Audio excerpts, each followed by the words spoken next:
Sabihin mo kung anong gusto mong sabihin. Opo, alam ko po na hindi niyo po tinatanggap na makipagrelasyon po ako kay Yukmay. Siguro may hindi magandang katangian ako, kaya hindi kayo nasisiyahan sa akin. Gusto ko lang malaman mula sa iyo kung ano ang nagawa kong mali. Nangangako akong babaguhin ko ito. Wala namang mali. Ang pinakamalaking mali ay ikaw ang anak niya. Hindi mo kailangang itama ang anumang pagkakamali. Ayoko na makipagkaibigan ng anak ko sa iyo. Ganun lang. Pero tita, mahal namin ni Ukmay ang isa't isa ng totoo. Nangangako ako na gagawin ko ang lahat. Magagawa mo ba ang lahat? Maaari mong baguhin ang iyong pamilya kung saan ka ipinanganak. Baguhin ang iyong pangalan. Baguhin ang iyong apelido. Baguhin pati na ang iyong dugo. Maaari ba? Opo. Maaari ko bang baguhin? Opo. Pero Hindi mo kaya ano? Kaya huwag ka nang pumasok sa bahay na ito muli. Pero mahal talaga namin ni Ukmay ang isa't isa, tita. Hindi ko kayang lumayo kay Ukmay. Ito na ang huling beses kong tatanggapin ka. Sa hinaharap, huwag ka nang pumasok sa bahay na ito muli. Tito. Walang lugar para sa iyo sa bahay na ito. Si Utmin ay malapit ng magpakasal. Tita, wag mong tratuhin ng ganito. Si Ukmay. Tita, wag mong pilitin si Ukmay na magpakasal sa isang taong hindi niya mahal. Isa pa, hindi mabuting tao ang taong yon. Kasi ipinanganak kung ano. Alam ko, Bang mo naman. alam ko kung ano ang mabuti para sa anak kong babae. Kung ganun, isang hakbang lang. Opo, Utmay Chow Hip.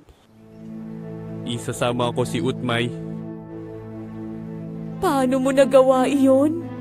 Kung ilalabas mo si Api sa bahay na ito, mamamatay ako dito mismo. Tiyahin. Lumabas ka sa bahay ko ngayon din. Huwag mo akong pilitin na palayasin ka. Pakiusap, kung may nagawa man akong mali. Sana itama mo na lang ito. Huwag mo naman akong pilitin na lumayo kay Ukmay. Hindi ko kaya, tita. Ang bait-bait ko kasi. Kung isa kang matinong tao, hindi pupunta dito ang babaeng iyon para hanapin ka. Marami ng babae sa paligid mo. Mas mabuti pang wag mo nang subukang lapitan ng anak kong babae. Kasalanan ni Ma ay nagdulot lang ng gulo sa kanya. Pasensya na po. Siya ay matagal ko ng kaibigan. Nangangako ako, walang mangyayaring masama kay Utmay kapag kasama niya ako. Hindi ako sang-ayon. Lumabas ka sa bahay ko. Tita, bigyan mo naman ako ng pagkakataon. Pagod na ako. Tiyahin.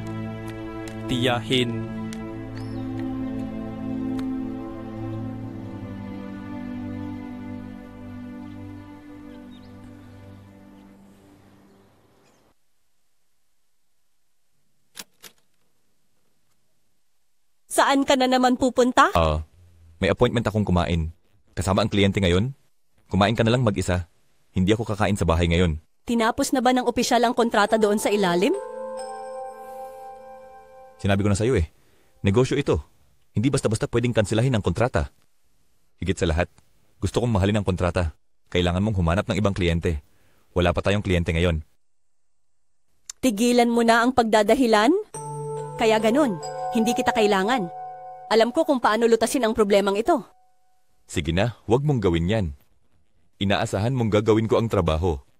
Huwag kang mag-alala na makaapekto sa trabaho. Alam ko kung ano ang gagawin. Ano? Huwag kang magalit ng sobra. Hindi ko pinaniniwalaan ang sinasabi nila, pero pinaniniwalaan ko ang sinasabi mo. Fuong! Ikaw? Anong nangyayari? Ikaw? Vu oy vu. Anong nangyayari?